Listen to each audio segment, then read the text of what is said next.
Numa ordem internacional em reconfiguração, a América, a Europa e Portugal viram à direita. À direita ou às direitas? E como pensam estas direitas, que causas as unem, que clivagens as dividem e que estratégias adotam? Quais as suas referências e contradições? Como é que veem o passado? E talvez mais importante, como é que pensam o futuro? O meu nome é Teresa Nogueira Pinto e proponho, em À Direita, uma viagem ao coração das direitas numa série de entrevistas que tenho o gosto de conduzir.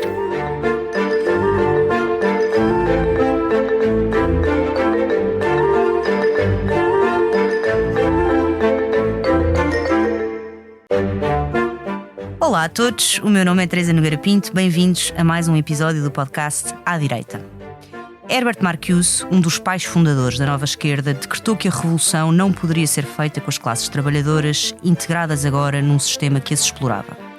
A revolução precisava dos novos marginalizados, que seriam despertos e guiados, claro está, por uma vanguarda burguesa.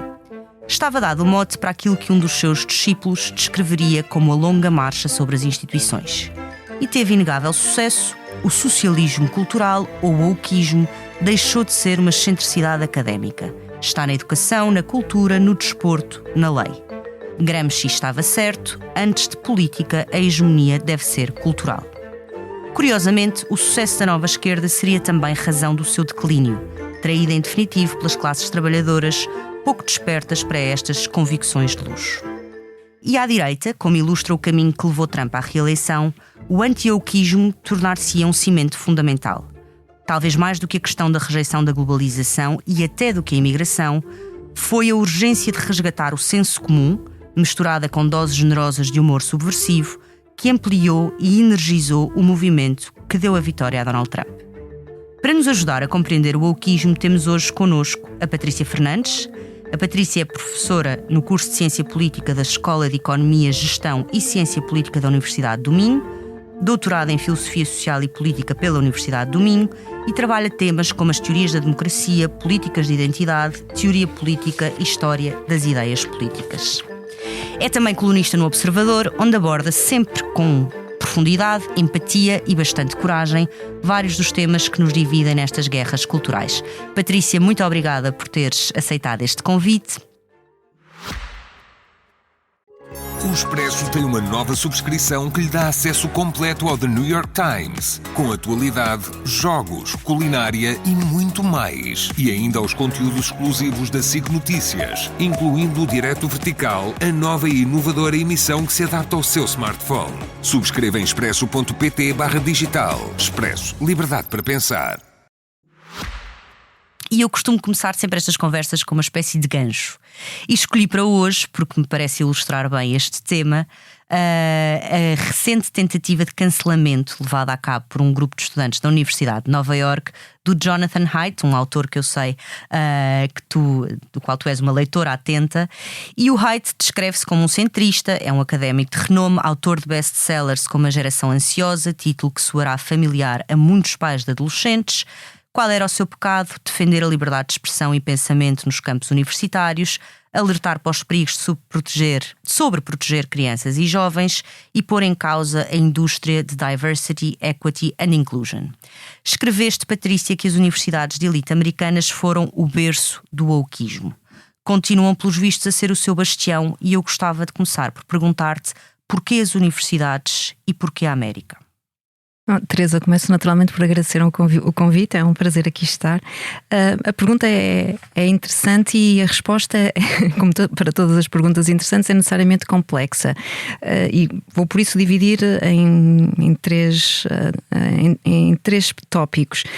A primeira razão que me parece que justifica o facto de o wokeismo ter aparecido nas universidades norte-americanas prende-se com o facto de os Estados Unidos terem recebido ou terem sido palco para um contexto muito específico na década de 60, em que as lutas académicas e de jovens já marcava o espaço público. Estou naturalmente a remeter para a luta pelos direitos civis e, claro, a luta e os posicionamentos contra a guerra no Vietnã. E esse contexto foi propício para a recepção de ideias que, curiosamente, vêm da Europa, não só, geralmente fala-se da migração das ideias francesas para o contexto norte-americano, mas também muito importante é o contributo da Escola de Frankfurt, que vem já numa tradição mais germânica, e que foram recebidas, portanto, quer as ideias da escola crítica, quer as ideias pós-estruturalistas, quer as ideias desconstrucionistas, sobretudo de Derrida, são recebidas nesse contexto académico que era propício para esse tipo de contestação ao status quo. Penso que associado a isto, portanto, este contexto muito contestatário do espaço público e das universidades é parte da razão. A outra razão penso que se prende com o facto de, nos Estados Unidos, nós não termos uma representação partidária destas ideias da esquerda mais radical. Enquanto na Europa sempre tivemos a presença de partidos comunistas e outros partidos mais ligados às ideias mais radicais de esquerda e, portanto, viam no espaço público as suas ideias representadas por partidos específicos, na América isso não acontece. Os democratas, e por isso é que nós falamos da New Left, os democratas que representavam a Old Left, a velha esquerda, têm uma dimensão sobretudo reformista, muito na senda de John Dewey, e esta é uma esquerda muito baseada no compromisso e na capacidade de fazer este compromisso, sobretudo em torno de conquistas económicas ou materiais, para fazer avançar uma sociedade dentro do domínio da lógica de mercado e capitalista para uma sociedade mais justa. Isso talvez justifique porque é que estas ideias, não tendo nos Estados Unidos esta representação ou esta visibilidade no mundo partidário, portanto não estavam corporizadas em partidos ou em movimentos específicos com o espaço público, tenham acabado por ser absorvidas pelas universidades. Depois há um terceiro fator que tem a ver com o modo como alguns autores e os estudantes receberam estas ideias, e aí é importante também o papel de alguns autores mais ligados à sociologia que entenderam usar, como aliás referiste na tua introdução, usar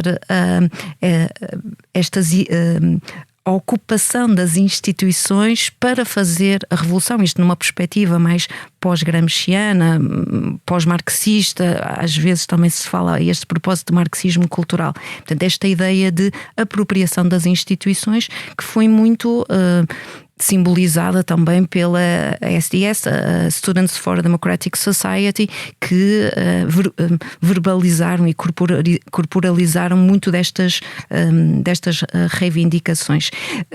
Teresa, mas antes de terminar só queria fazer uma notinha, porque o wokeismo é uma coisa muito... Podia ser todo um outro episódio para definir a palavra wokeismo, não é? E eu só queria, até devia ter começado por esse aspecto, mas eu só queria fazer notar que o wokeismo é a palavra que nós usamos há cerca de 10 anos para falar destas ideias que são vinculadas no espaço público, mas a sua tradição é muito anterior, não é? Podemos encontrá-la no amadurecimento de ideias que vêm já desde os anos 60, e o wokeismo está, parece-me aquilo que é característico, é o facto de estar ligado a uma geração muito específica que está ligada à internet, e portanto há muito no wokeismo. Quando falamos em wokeismo, o que é que distingue o wokeismo das ideias pós-modernistas ou das ideias mais ligadas ao estruturalismo e ao desconstrucionismo, prende-se com o fator geracional e o modo como as novas gerações usam as redes sociais para se apresentar politicamente e para apresentar as suas uma demonstração aquilo que se costuma chamar como a sinalização da virtude, portanto, claro, sinalizarem um conjunto de valores, e por isso o wokeismo remete para esse aspecto geracional, mas como foi uma palavra tão hábil para ser apropriada politicamente, acabou por ter um sentido de ser generalizada bastante como arma política, mas tem este contexto específico que é o resultado de certas ideias a partir de um contexto geracional, e também queria deixar essa notinha. Não, esse aspecto é muito importante, e eu acho de facto a conceptualização, não é? A forma como nós nos referimos, o facto de nos referirmos a questão do wokeismo já sinaliza uma posição em relação ao próprio wokeismo, mas eu percebo aquilo que tu dizes, não é? É resultado também de um tempo de aceleração e de virtualização do debate político, etc. Mas também é muito interessante ver essa genealogia ideológica. Tu estavas aqui a falar-nos um bocadinho disto, e eu não posso deixar de pensar também, ou seja, há aqui um conjunto de autores. Também tivemos o Maio de 68 em França, e esta mistura, autores franceses, a escola de Frankfurt. Eu acho que Gramsci é aqui um autor absolutamente fundamental também, mas independentemente daquele que é o nosso lado político, eu acho que nós pensamos em autores como Gramsci, como Foucault, até como Sartre, Simone de Beauvoir, etc. E são inegavelmente, quer dizer, autores com alguma estatura intelectual. Mas parece-me que o que nós temos assistido nos últimos tempos é uma espécie de processo de degradação intelectual e, consequentemente, moral. O Orwell tinha uma frase que há ideias tão estúpidas que só um académico é que podia lembrar-se delas e acreditar nelas. E eu não resisto a trazer para aqui, até porque sei que é um tema que tu acompanhaste, o Grievance Studies Affair, quando o Peter Boghossian, a escrever com um pseudónimo, submeteu artigos para revistas científicas, e eu sublinho científicas, com títulos como o pênis conceptual como construção social, e com uma tese tão brilhante que é a de que o pênis não é um órgão anatómico, mas uma construção social conceptualmente responsável, entre outras coisas, pelas alterações climáticas. Ou seja, o que eu te pergunto é se estas pessoas que inspiraram os evangelhos do wokeismo, algumas com uma grande tarimba intelectual, não estarão às voltas no túmulo de constrangimento. Foi para isto que nós fizemos. Ou se isto era uma consequência inevitável dos pressupostos dos quais eles partiram, filosóficos. Certo, não me parece que seja uma consequência inevitável das ideias inicialmente propostas.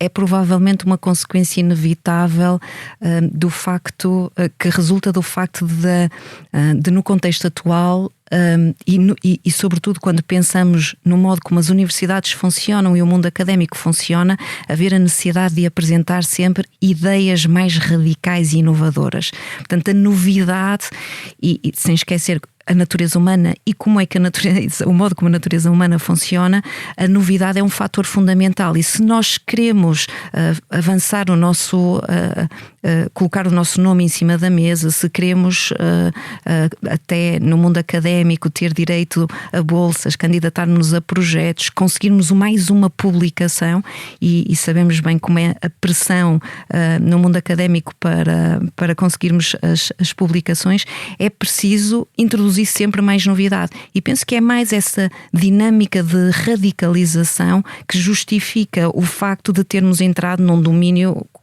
quase do surreal, em que este tipo de propostas, portanto, para ficar claro para as pessoas, este filósofo apresentou ideias ou artigos académicos propositadamente ridículos para provar que conseguia ser publicado desde que utilizasse este vocabulário concreto e que está muito sedimentado no modo de funcionamento das universidades norte-americanas.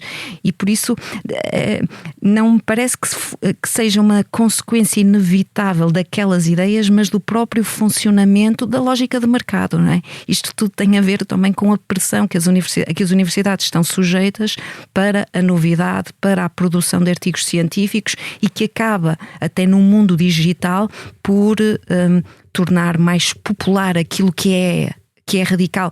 Esse é um aspecto muito, muito importante. O algoritmo favorece as ideias mais absurdas e isso cria um estímulo. Mas são todas absurdas no mesmo sentido, porque há ideias absurdas do progressismo e do reacionarismo. Mas porquê é que aqui são todas absurdas no mesmo sentido? Porque é que não há originalidade no absurdo? Podia ser absurdo para os dois lados. Tu não vês um artigo absurdo. Percebes o que eu estou a dizer? Ou seja, todo o absurdo aqui, e os exemplos do Boghossian, por exemplo, plagiar certos do Mein Kampf, em que a única coisa que substitui é o nacionalsocialismo por liberalismo, por feminismo, peço desculpa, são tudo absurdos que vão no sentido do progressismo woke, percebes? Portanto, não há espaço para absurdos de outra natureza. Podias ter absurdos reacionários. Percebes? Sim, mas são ideologicamente uniformes. Mas aí resulta de outro fator que tem a ver com a tal ocupação, como denunciaste no início, a ocupação das universidades por uma ou a criação de um ambiente em que este tipo de ideias ficou favorecido. Aí a razão é outra, é porque é que nas academias, na academia norte-americana, este tipo foi o ambiente criado foi o de tornar estas ideias mais propícias e não outro tipo de ideias. E penso que isso resulta do facto de haver crescentemente, e notemos que esta lista de absurdos que estamos aqui a enunciar são coisas recentes. Portanto, o que foi acontecendo ao longo das últimas décadas no século XX e muito claramente no início do século XXI é que as universidades norte-americanas foram se tornando progressivamente menos diversas em termos ideológicos. Exatamente. Isto é uma coisa muito denunciada pelo próprio Jonathan Haidt, mas mesmo pelo Steven Pinker, esta ideia de que se nós só contratamos professores ou privilegiamos a contratação de professores que pensam desta forma, a pressão do grupo para a discordância diminui, mesmo que as pessoas à partida não concordassem ou tenham dúvidas sobre estes aspectos ou não concordem com toda a agenda que é avançada. Na verdade é muito difícil, e nós sabemos isso, a psicologia já nos mostrou isso, é muito difícil para o ser humano resistir à pressão do grupo. E tendemos, na verdade, muitas vezes a prescindir das nossas próprias convicções para sermos tomados pela ideia da maioria. E por isso, porque é que estas ideias mais radicais vão assumindo? Exatamente porque o contexto é tão pouco, e as coisas têm vindo progressivamente e muito lentamente a mudar, segundo os autores, mas quando temos um contexto ou um clima académico muito ideologicamente semelhante ou uniforme, a tendência para a radicalização e para a introdução da novidade ser só feita num sentido resulta desse fator. Claro, e eu acho que também é aquela questão, não é? A ideia da universidade original é a ideia da busca em liberdade pela verdade, e aqui já há uma absolutização moral, não é? Já não há a ideia de que nós vamos descobrir como é que o mundo é uma orientação militante, não é? Eu transformo o mundo. Eu costumo dizer sempre aos meus alunos: acho ótimo que vocês queiram mudar o mundo, mas tentem só percebê-lo primeiro um bocadinho e depois vão mudá-lo. Mas que a universidade é mais para percebermos essa coisa extraordinária que é o mundo. Agora, é engraçado que nós tivemos autores e que alertaram para as consequências deste pensamento único. O Roger Scruton com o Thinkers of the New Left, que lhe valeu muitos inimigos, de 1975, e depois, curiosamente, o Alan Bloom, 2 anos depois, com a publicação do The Closing of the American Mind. E o livro do Haidt, The Coddling of the American Mind, vai buscar, sim, não é? Aqui uma originalidade, não é? Vai buscar em diálogo com isso. E é curioso porque houve autores que alertaram para isso, mas porquê é que tu achas que não se fez nada? Estou aqui a insistir um bocadinho, mas é porque eu acho que é mesmo importante perceber isso. Ou seja, porquê é que houve esta passividade? Porque os académicos que discordam desta ideia da universidade se acomodaram? Influências. Talvez, Teresa, não sei se concordaremos neste aspecto, mas eu gostaria de fazer notar que quando estas ideias que agora designamos como ideias woke, mas que até numa primeira designação apareciam como politicamente correto, foram ideias que procuravam adaptar as universidades norte-americanas para uma transformação demográfica que estava a acontecer. Isso tinha a ver teve a ver com o facto de quer o corpo docente, quer o corpo discente estar cada vez mais plural e diversificado. A introdução das mulheres na universidade e também de elementos de grupos minoritários provocou a necessidade de alguma readaptação das universidades, e isto nota-se, e foi o primeiro bastião ou a primeira tentativa de conquista desta forma de pensar, que tinha a ver com uma certa linguagem que era usada no espaço público, tradicionalmente que não levantava problemas, uma vez que o corpo era constituído praticamente na sua totalidade por homens brancos, e havia a necessidade de depois, ou sentiu-se a necessidade de no fundo corrigir algumas linguagens discriminatórias que podiam ser usadas no espaço público para serem mais mais inclusivas. E é por essa razão que este movimento inicialmente recebeu esse nome de politicamente correto, no sentido desta linguagem que devia ser adaptada aos novos tempos. E o facto de haver alguma verdade nisto, de as instituições terem que proceder a algumas alterações para se tornarem mais ou estarem mais de acordo com a composição dos seus membros, fez com que muitas pessoas inicialmente considerassem que as ideias eram positivas, abriu-as a essa necessidade e ao facto de se considerar que era uma coisa boa e necessária proceder a um conjunto de alterações. O problema é, como em tantas coisas acontece, é o problema da rampa escorregadia, é que quando começamos por corrigir coisas que até possam ser necessárias, e eu admito, apesar de ter uma posição muito abrangente e muito aberta sobre a liberdade de expressão, eu acho que há realmente coisas que não se podem dizer no espaço público e palavras que são dispensáveis no espaço público e portanto, pessoas que concordam com este pressuposto estarão predispostas a aceitar que há algumas modificações a fazer. Mas desculpa interromper, tu não partes do pressuposto que o próprio bom senso regulará e o contexto, não é? Naturalmente que eu não falo da mesma forma se estiver numa sala de aula ou se estiver num bar, no mesmo tom, etc. Tu não achas que o próprio bom senso e o contexto se poderiam ter encarregado? Porquê é que nós desconfiamos sempre da capacidade das pessoas regularem os seus comportamentos, havendo falhas, naturalmente, pelo bom senso, não é? Porque é esta questão de regulamentar a linguagem. Esse princípio de que há uma autorregulação das próprias normas sociais, que não tem que ser imposto de cima, geralmente funciona quando há tempo para essa adaptação. O que me parece que aconteceu foi uma mudança muito drástica em que de repente as universidades receberam uma composição muito diversa de estudantes e é isso, é o impacto das mudanças rápidas que gera muitos efeitos sociais desagradáveis. Sim. Portanto, quando as sociedades têm tempo para adaptar as normas, geralmente tendem a fazê-lo com bom senso. Quando as coisas são o consenso comum, quando as mudanças são muito rápidas, pode haver necessidade de criar códigos de conduta. E o problema, lá está, não está nos códigos de conduta iniciais, está depois na rampa escorregadia de querer regular tudo e de querer, que me parece que também é o grande erro destas ideias, que é o facto de considerarem que, como tudo é resultado de construção social, tudo pode ser aperfeiçoado ou corrigido se nós criarmos as regras perfeitas. Claro.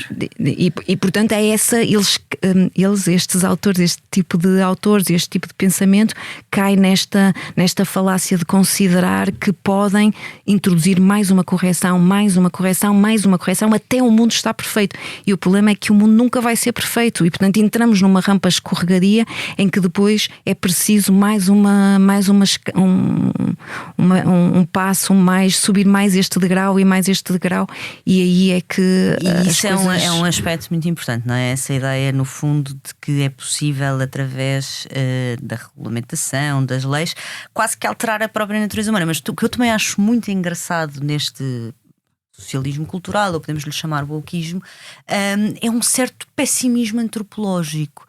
No fundo há uma enorme desconfiança em relação à capacidade das pessoas utilizarem do bom senso, não quererem oprimir ou ofender o próximo, e esse pessimismo antropológico é uma coisa se calhar mais depressa associada à direita e aos conservadores do que propriamente aos progressistas, que tendem a acreditar. Sim, tendemos a considerar que os progressistas são mais russonianos, acreditam mais na versão do bom selvagem, mas Teresa, acho que podemos incluir ou devemos incluir aí a questão das instituições. Este tipo de autores tem uma visão muito concreta relativamente às instituições e ao modo como as instituições foram criadas, e que é uma perspectiva sempre de desconfiança. Exato. E de considerar que as coisas tal como funcionam e as instituições tal como estão formadas têm como objetivo preservar o poder dos mais poderosos e prejudicar os mais fracos ou os oprimidos. E quando partimos desta concepção do funcionamento, quando temos esta ideia do funcionamento da sociedade, o que acontece é que não interessa se o homem é bom ou mau, e eu penso que eles tenderão a considerar que o homem é bom. Mas foi o homem que criou essas instituições, como é que respondes a isso? As instituições foram criadas por quem? Pelos homens. Os homens são bons ou maus? Bons homens criam más instituições? Sim, mas Rousseau respondeu a isso, não é? Quando somos naturalmente bons, mas é quando entramos em diálogo com os outros. É a propriedade privada, a origem de todos os males. E quando nos começamos a relacionar com os outros, é aí que os nossos maus instintos, na verdade, e isto também está presente nas ideias de Rousseau, não é?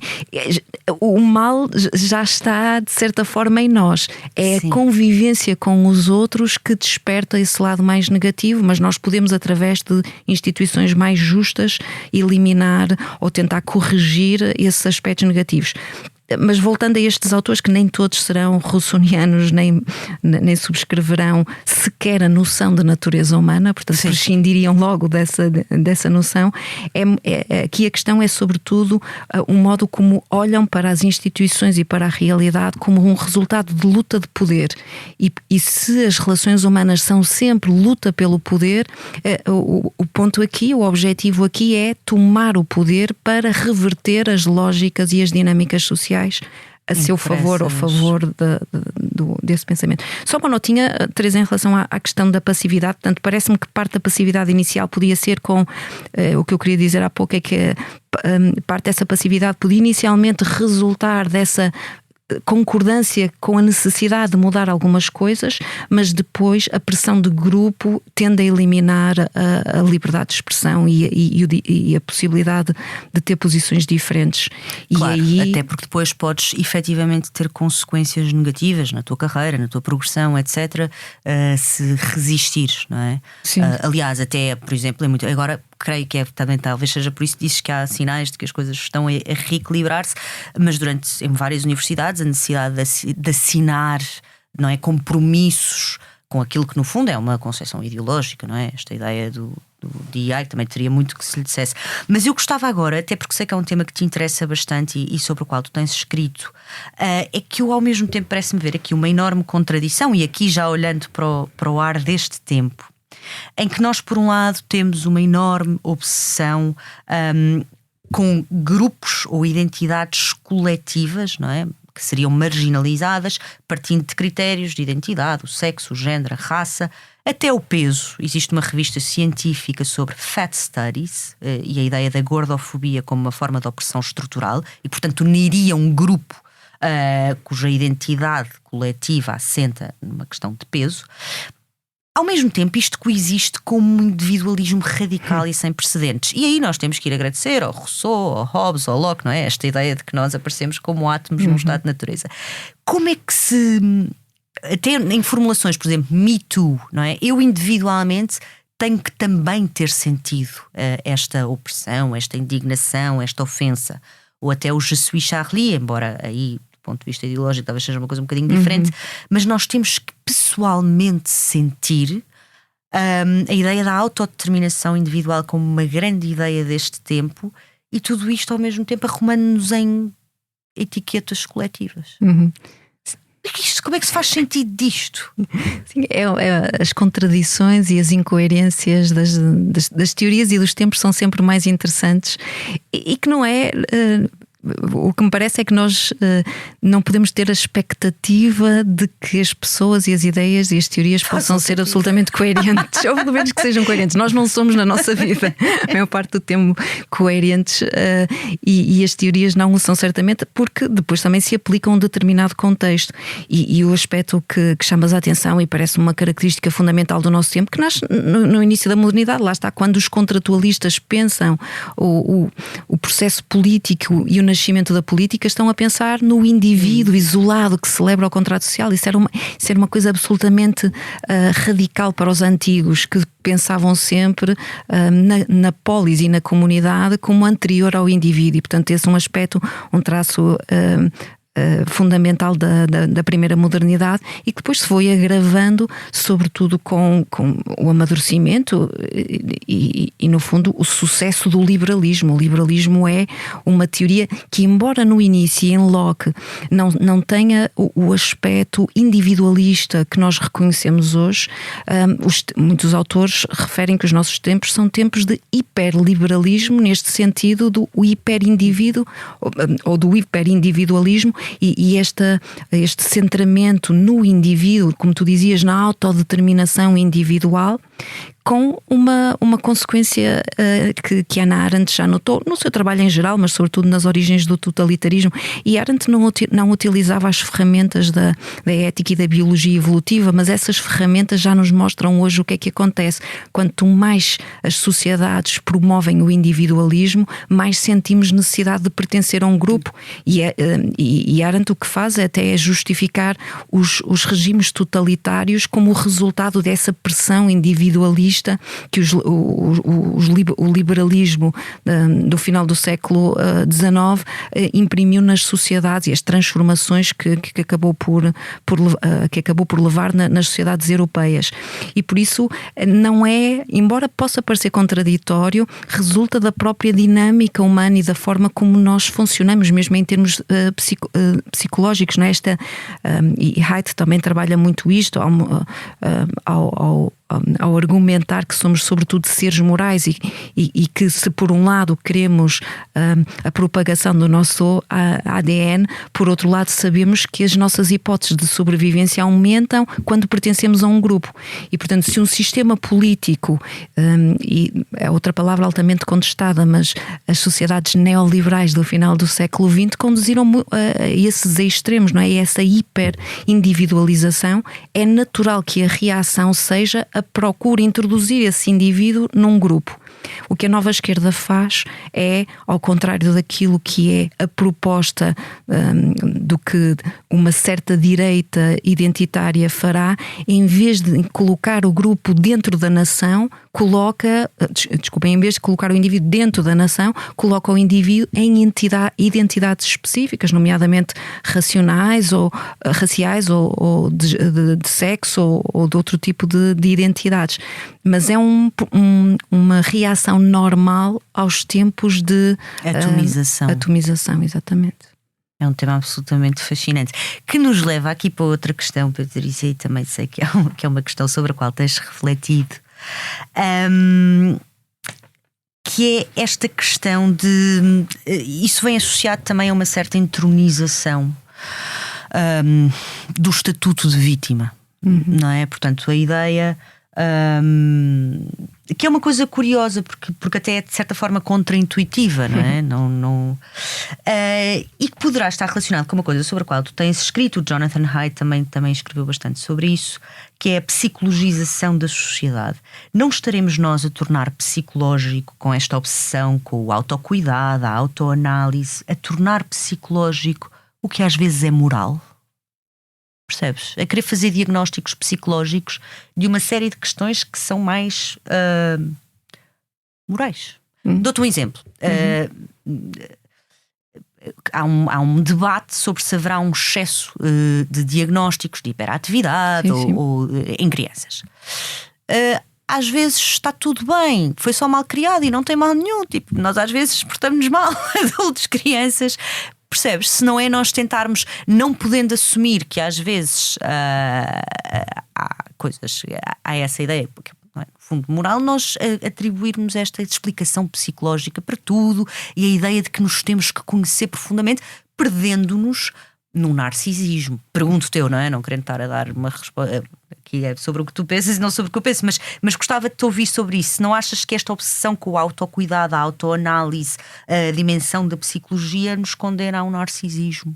Sim, eu tenho lido muito e refletido muito sobre essa questão, sobretudo a partir na perspectiva das crianças e da educação. Eu trabalho com miúdos mais velhos, mas o tema da infância interessa-me muito, sobretudo porque tenho notado algumas tendências não sei se estão, parece-me que não estão necessariamente ligadas ao pensamento woke ou à nova esquerda. Parece-me uma tendência mais geral e não necessariamente ideológica. É mais o ar dos tempos do que produto de ideologias específicas, e por isso é que poderíamos encontrar estas ideias tanto em pais mais à direita como pais mais à esquerda. Mas o que muitos autores têm chamado a atenção para estas novas tendências é de que tendemos, por um lado, a esvaziar o papel dos pais enquanto autoridade que deve educar e impor determinados valores e determinados comportamentos morais e regras sociais. E dizer que não, os pais não têm que ter essa função castradora, devem dar liberdade e espaço para as crianças serem aquilo que elas quiserem ser. E simultaneamente, o que se tem feito é, como há uma dificuldade, e aqui remete-nos outra vez para aquela questão da natureza humana e da bondade natural, mas como, dando liberdade às crianças, elas se comportam mal e não bem, como não exercemos essa autoridade que impõe os limites e que orientam o seu comportamento, então deve haver algum problema com aquela criança, porque se ela tem comportamentos que nós antes consideraríamos como agressivos, de transgressão ou imorais, agora, se ela se comporta assim e nós não fizemos nenhuma imposição, não fomos violentos, não fomos pais agressivos, somos pais ótimos que queremos que os filhos sejam os nossos melhores amigos, então é porque a criança tem que ter um problema, e o problema passa a ser, a solução passa a ser arranjar um diagnóstico que cubra, em termos daquilo que pode ser o padrão psicológico, algum desses comportamentos, ou tem fobia social, ou tem ansiedade social, ou tem perturbação de atenção, ou uma série de outros diagnósticos que agora são muito comuns nos mais novos, mas que na verdade, e é isto que os autores têm defendido, embora as questões com as crianças sejam sempre muito difíceis, porque seria polémico nós fazermos uma recolha de crianças e sujeitá-las a experimentações para ver se conseguimos que crianças educadas de outra forma, para verificar se crianças educadas de outra forma respondem moralmente de forma diferente. Mas o que estes autores avançam, então, sendo sempre no domínio da hipótese, é que falta uma autoridade. Os pais têm que recuperar essa autoridade, porque recuperando essa autoridade vão impor os limites aos filhos que depois permitirão uma vida social mais saudável, ao contrário desta versão de que mais permissiva, não é? De que os pais nunca devem impor a sua autoridade, nunca devem impor regras, devem sempre comunicar e negociar todas as regras. E a obsessão com a proteção, não é? Eu às vezes penso que uma boa imagem era uma coisa só com esponja, sem mais nada, para não haver riscos, não haver... Sim, isso é um segundo fator que não teria que resultar do primeiro, mas que resulta. Portanto, nós, ou estas novas tendências da paternalidade, e chama-se normalmente a isto paternalidade gentil, ou formas de paternalidade gentil, podíamos só prescindir do exercício da autoridade, mas para além disso sobrecarregamos as crianças com uma superproteção, não é? Queremos evitar que elas tenham qualquer tipo de dano que possa causar um trauma ou um sofrimento, que já não é só físico, mas também temos que protegê-las emocionalmente. E é essa tendência de psicologização que passa por fazer o diagnóstico, considerar que os maus comportamentos ou os comportamentos desviantes decorrem de um problema que pode ser resolvido com terapia ou com recurso, sobretudo, à medicação, uma coisa que também é muito habitual nos nossos dias, e que depois acaba por transformar as crianças e os jovens em seres e por isso é que convocavas também a ideia do narcisismo, autocentrados que estão constantemente ensimismados a pensar no que é que eu estou a sentir, no quais são os meus problemas e na verdade muitos psicólogos, o Jordan Peterson em particular, mas há já muitas vozes que entendem que a forma de libertar os mais novos desta angústia de que todos parecem padecer é voltá-los para fora, envolvê-los na comunidade em vez de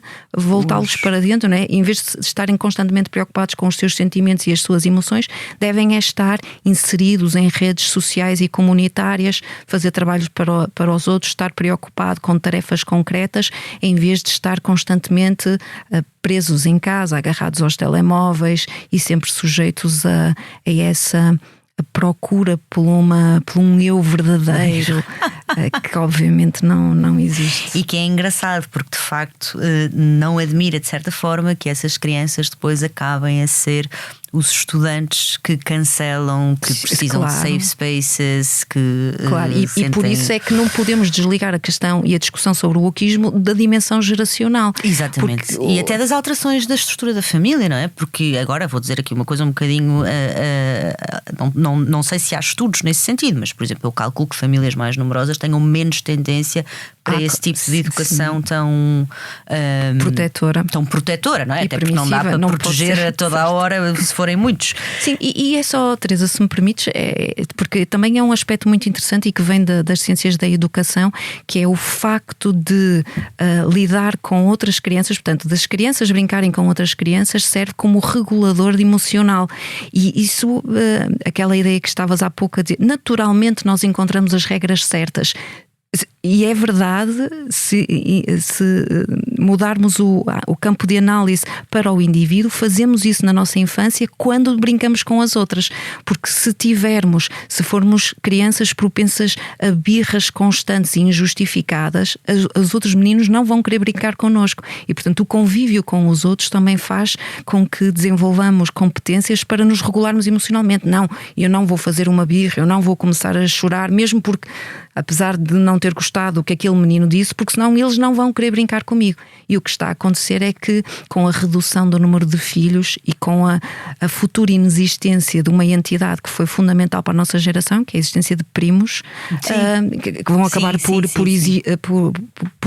por desaparecer, diminuímos também a capacidade de as crianças fazerem esse processo natural de autorregulação.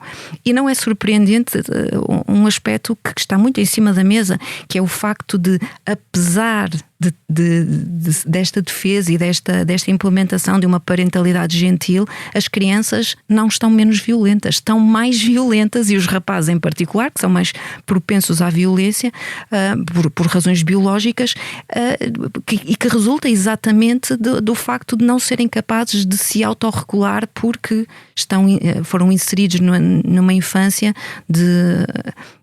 em que eliminaram as possibilidades, já não se brinca ao ar livre, não se sobe às árvores, não se faz todas aquelas as atividades que são consideradas agora perigosas, mas que eram fatores, e o professor Carlos Neto tem escrito muito sobre isso em Portugal, que são fundamentais para a autorregulação emocional, e isso as crianças estão profundamente coartadas dessas estratégias, e por isso não admira que também sejam mais violentas, por um lado, admitem com mais facilidade a violência, que isso, os estudos nos Estados Unidos há sempre muitos recursos para estudar a população. Portanto, os estudos mostram que as novas gerações legitimam e justificam muito mais facilmente a violência do que as gerações mais velhas, e têm muita dificuldade, pegando no teu gancho inicial, em lidar com as diferenças de opinião. Portanto, considerar que alguém que defende ideias com as quais eles não concordam possa ser uma ameaça ou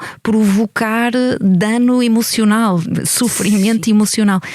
É muito curioso, e penso também de ler com muita atenção o comunicado dos estudantes da Universidade de Nova Iorque, que ficaram altamente estressados com a escolha do Jonathan Haidt, e uma das coisas que criticavam é o facto de uma das iniciativas dele é apelar à vida real e que saiam dos telemóveis, como se isso provocasse... Não e dizendo uma geração que passou pelo que nós passámos. Tiveram nas trincheiras, a fome, o totalitarismo. Não, passaram por o quê? Na verdade, passaram por todas estas experiências pedagógicas. Não me parece que eles tenham consciência de onde é que está o verdadeiro dano que lhes foi feito, mas eu acho que lhes foi feito algum dano. A superproteção, uma educação muito emocional, a falta de autoridade, a falta de uma família mais extensa, famílias desestruturadas, com a ampliação do divórcio. Acho que isso tudo realmente é um dano que lhes foi feito. Eles é que não percepcionam exatamente que este seja o dano. Geralmente convocam outro tipo de fatores, mas eu considero que realmente houve dano que lhes foi feito. Mas são danos que podem ser corrigidos. E eu, Patrícia, não podemos acabar com a nota positiva, porque eu ainda quero, ainda gostava muito de fazer aqui 2 perguntas, porque apesar de nós estarmos aqui olhando da direita, eu também queria olhar para a direita, não é? E acho que é importante fazer-se também uma certa autocrítica no sentido de perceber o que é que podem ser as tentações paralelas, e agora já pensando mais do ponto de vista de guerras culturais, de polarização política, o que é que pode também à direita denunciar um certo espírito mais contrário a coisas tão importantes como a liberdade de pensamento, espírito crítico, liberdade de expressão. E não resisto aqui a ir buscar o Alain de Benoist, porque acho que ele tem a ideia de... introduz aqui a ideia, não é, de que no fundo o século XIX foi uma busca, uma luta pela liberdade, o século XX pela igualdade, e que hoje, século XXI, nos moveria à fraternidade. Não se iludam, estamos a falar de identidade. E é inegável, ou seja, a esquerda explorou muito a questão das identidades, mas a direita cresce uma direita identitária, inegavelmente, não é? Que também tem como ferramenta, como referência a questão da identidade. O que eu te queria perguntar é se tu achas, e esta pergunta daria outro episódio, mas eu queria mesmo perguntar-te se achas que à esquerda e à direita estamos condenados a esta obsessão com a identidade, e se achas que o liberalismo ainda tem condições de se redimir, tendo criado tantas coisas que no fundo contribuíram para o atual estado das coisas, se está em condições de se redimir e nos livrar disso. Teresa, uma notinha inicial só para... que é um esclarecimento final, mas que tem efeitos retroativos. É que na verdade, e nós fomos sempre chamando a atenção para isso, que é uma nova esquerda, e talvez fosse importante fazer notar que estas ideias identitárias, ou aquilo que agora por facilidade designamos como wokeismo, não tem necessariamente que corresponder, e não corresponde necessariamente a toda a esquerda, e por isso há uma certa esquerda que não é identitária neste sentido, que não é woke e que não é progressista neste entendimento que estivemos aqui a discutir. Mas, simultaneamente, isto significa que há uma certa direita que pode ser igualmente woke no sentido progressista. Por isso é que eu tenho já muitas dúvidas de que a distinção ou o binómio esquerda-direita consiga refletir exatamente no âmbito das lutas culturais. Se não é mais fácil falarmos em progressistas e conservadores e dizer que os conservadores tendem a posicionar-se contra estas ideias. E quais é que são liberais? Os progressistas ou os conservadores? Haveria liberais num sentido filosófico, não é? Há certamente liberais conservadores e liberais progressistas, e por isso é que podemos encontrar uma certa direita que é bastante progressista, e em Portugal está muito presente, sobretudo nos meios de comunicação social, pessoas de direita e que avançam exatamente estas agendas da nova esquerda com bastante facilidade. Por isso acaba por ser tudo muito mais complexo do que reduzir ao esquema esquerda-direita.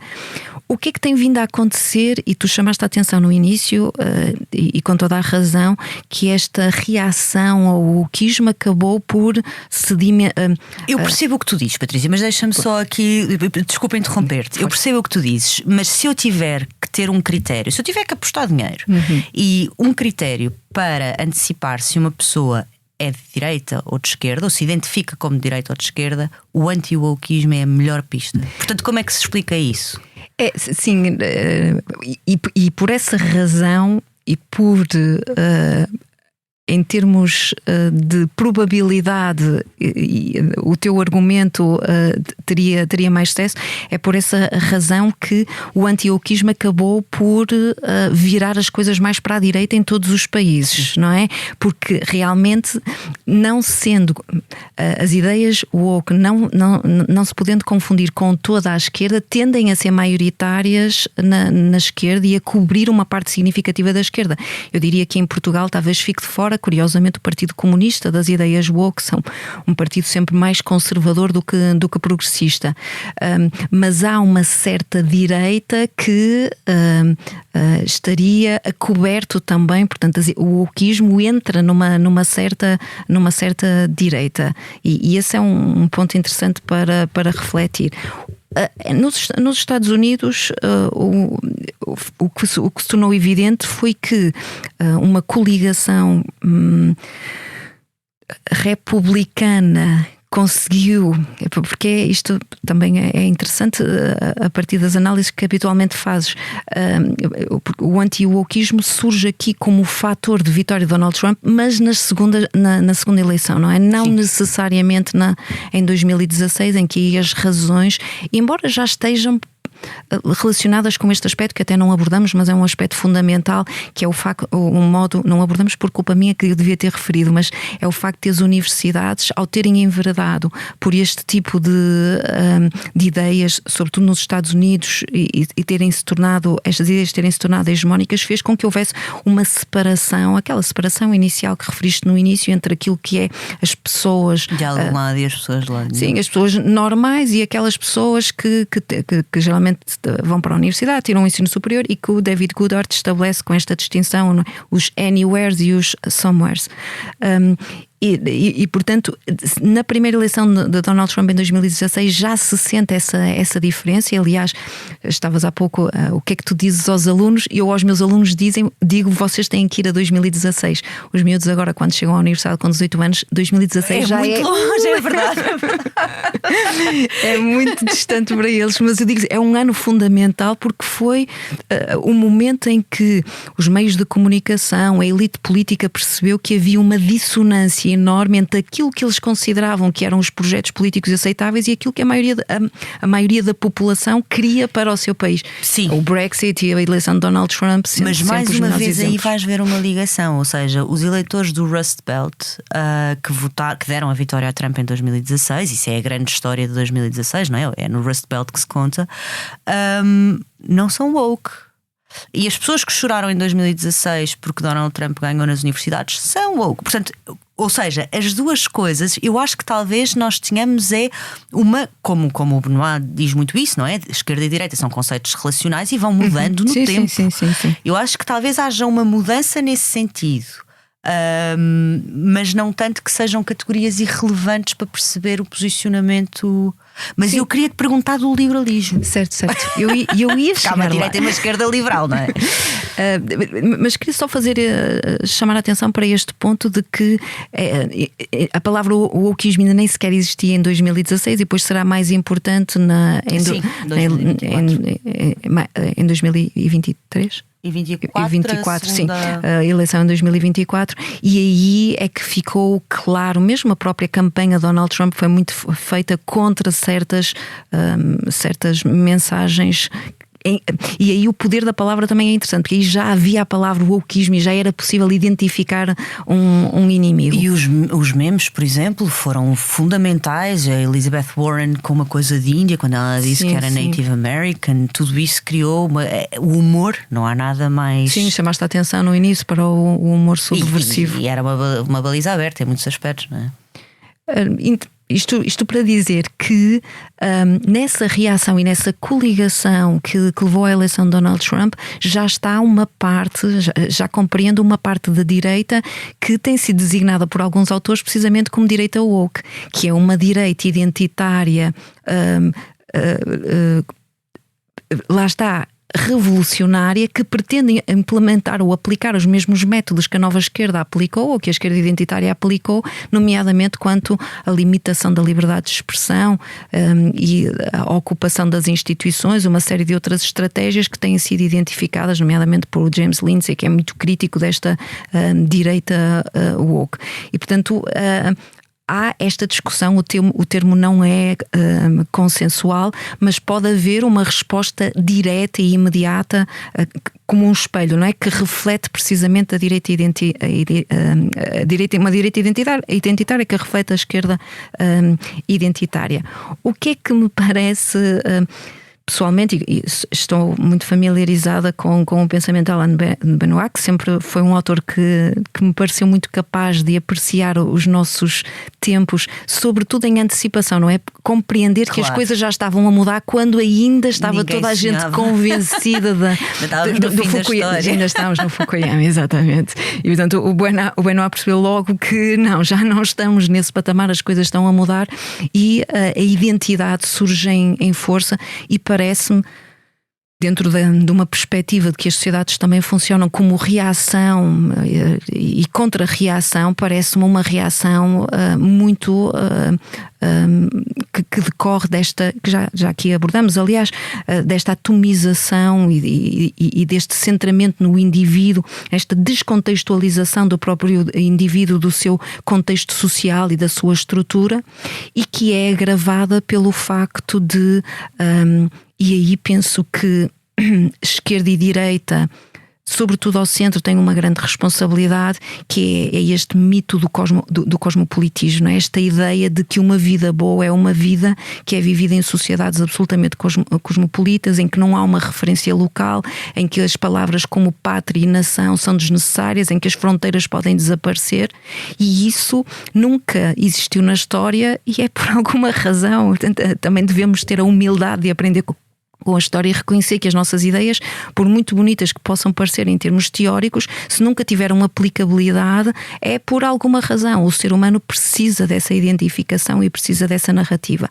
O que é que me parece que pode aqui fazer a diferença? Porque quando Benoist está a falar de identidade, não é exatamente as identidades grupais, não é? Grupais no sentido da raça ou do sexo ou da orientação sexual, não está a referir este conjunto de coisas, mas está sobretudo a fazer uma referência, em certo sentido pode ser uma referência étnica, mas convoca aqui e coloca em cima da mesa outra vez a pertença à comunidade e a pertença à nação. E parece-me que esse é o grande fator dos próximos tempos, e nota-se no próprios movimentos eleitorais, não é por acaso que os partidos anti-imigração têm crescido tanto na Europa. Eu sei que os comentadores preferem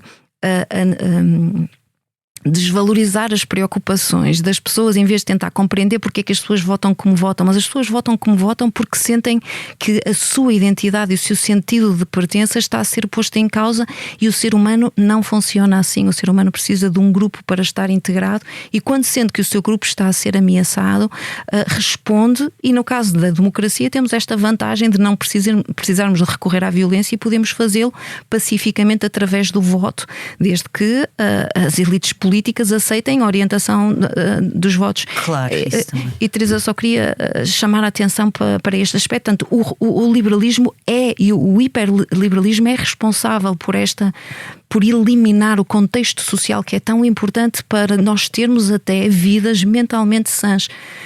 E por isso o meu problema com o cosmopolitismo também tem a ver com o facto de tornar as pessoas infelizes. Cria sociedades mais desestruturadas, as pessoas estão menos felizes, mais ansiosas, e por isso o regresso é voltar à comunidade e voltar a essa noção de enraizamento.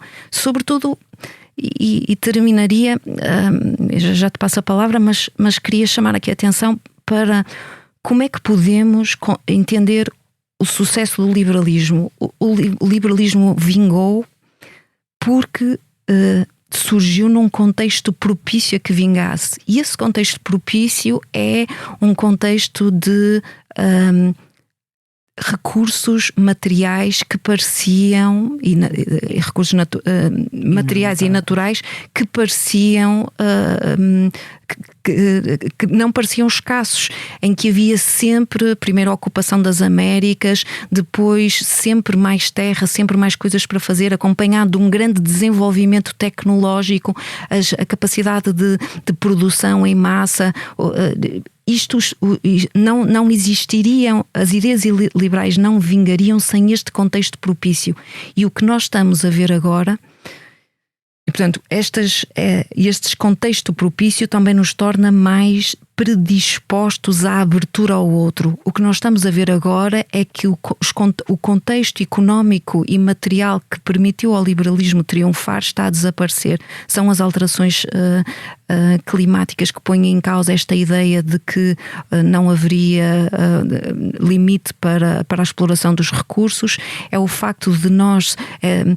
em geral, mas no Ocidente em particular e na Europa em particular, estamos a envelhecer e não demonstramos capacidade de reprodução. É o facto de estarmos a receber vagas de imigração nunca antes vistas na Europa. O que é que isto faz? Faz com que as condições materiais predisponham ou façam explotar o lado mais tribal do nosso cérebro, e aí a narrativa identitária acaba por nos puxar novamente para a nossa tribo. As condições económicas, aqui dando os pontos, entregando o jogo a Marx, parece-me bastante relevante para explorar a nossa predisposição para sermos mais ou menos liberais. E o futuro do liberalismo passará muito por uma capacidade de reconhecer a nossa necessidade mais tribal e de pertença ao grupo e reverter a ideologia cosmopolita, ou, prescindindo dessas alterações, acabar por se dissolver e desaparecer em novas teorias identitárias que vão ser capazes de cumprir essas necessidades que os seres humanos precisam de ver cumpridas ou satisfeitas. Muito bem, sim senhora. Patrícia, muito obrigada por ter estado hoje connosco. Vemo-nos daqui a 15 dias em mais um episódio do podcast À Direita. Este episódio foi gravado e editado por João Luís Amorim, a capa é de Tiago Pereira Santos, com fotografia de Matilde Fieschi. A coordenação é de Joana Beleza e a direção de João Vieira Pereira. Eu sou a Teresa Nogueira Pinto e volto daqui a 15 dias com mais convidados à direita. Até lá, ouçam-nos em expresso.pt ou na sua app preferida de podcasts.